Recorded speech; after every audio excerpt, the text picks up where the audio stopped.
Ang i-share ko naman sa inyo ngayon kung paano yung currency ng PayPal, yung sinend kasi sa akin ng client is $30, iko-convert natin 'to sa pesos. Bakit pesos? Kasi kailangan ang GCash ngayon pesos para ma-cash in mo siya. Nagbago na kasi yung update ng GCash, eh. Dati noon may iba-ibang currency, ngayon peso na lang. Kaya iko-convert natin. Paano ba siya mai-convert? Dito pesos na kasi 'to.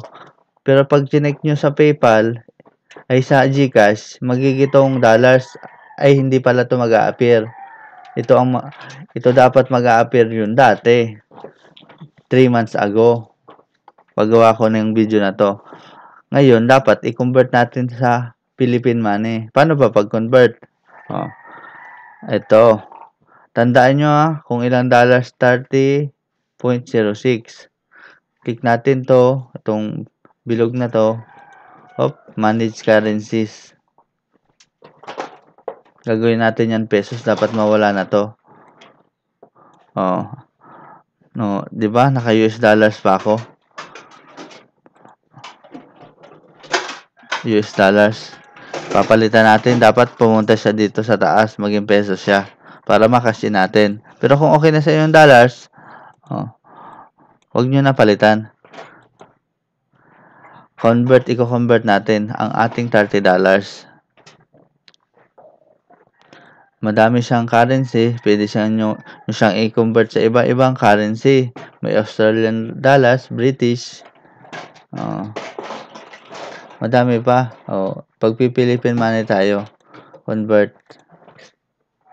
Magkano ba yung dollars ko? 30. Kaya tandaan nyo, dapat yun sakto. 0.06. Kung okay na sa inyo to, saktong amount. Magrereklamo naman siya pag hindi sakto. Sasabihin niya, wala ka daw fund. $30 na ha, guys. Kung okay na sa inyo, pag next kayo, ang amount is 1.5.